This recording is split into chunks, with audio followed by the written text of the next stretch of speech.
And then what we did at that company was we talked about nothing else. Every Q&A, every all hands, nothing was spoken about other than this. Monetization didn't really come up. Platform came up, but again in a secondary or tertiary context. But it was the single sole focus. But because we had defined it in this very elegant way that expressed it as a function of product value, it was something that everyone could intrinsically wrap their arms around.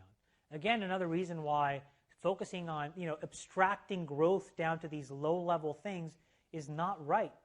So the person that runs growth on any team has to be strategic and capable enough to engage on the core strategy of the product. Because then you allow yourself to up-level the conversation and have it become the most important framework in which you organize an entire company. How equity is given, how expenses are generated, how things are focused on, who gets hired, who gets fired.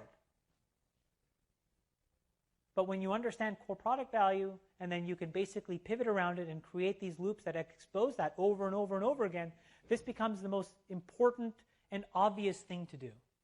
And in the few companies that I help now with this context, when they do that, and when it's the CEO or when it's the co-founder who are living in that world and living in this context, they've consistently, systematically, every single one has been successful. Every single one of them.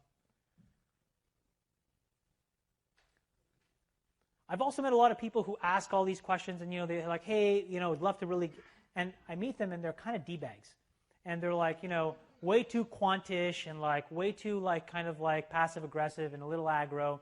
And it reminds me of something that's actually, again, a lot more important than the short-term ability for people to focus on short-term results, which is in this battle between culture and capability, culture wins every time.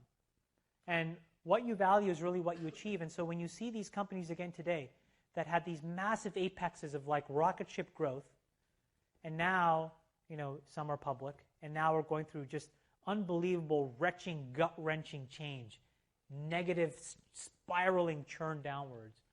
What you realize is that's not a growth problem, although it seems numerically a growth problem. What that is a product value and culture problem. And when you're focused on, again, K, well, not KKK, but you get a point. Another reason why K sucks, right? I mean, use it 3 times, you're a racist. Jesus. But the point is, that's the type of stuff that always comes back and it gets you. So it's a short-term optimization. It never works. You have to work backwards from what is the thing that people are here to do? What is the aha moment that they want? Why can I not give that to them as fast as possible? Measuring that in days is unrealistic. Measuring it in hours is unrealistic. Measuring it in minutes is necessary but not sufficient. But how do you get that to seconds? How do you get that to hundreds of milliseconds? That's how you win. And if you can't even understand what the thing does, optimizing all of this stuff over time, I think it just creates these really bad, crappy companies that all they do is just spam and destroy the internet for everybody else. By far the best investment you can make is in yourself. If you invest in yourself, nobody can take it away from you.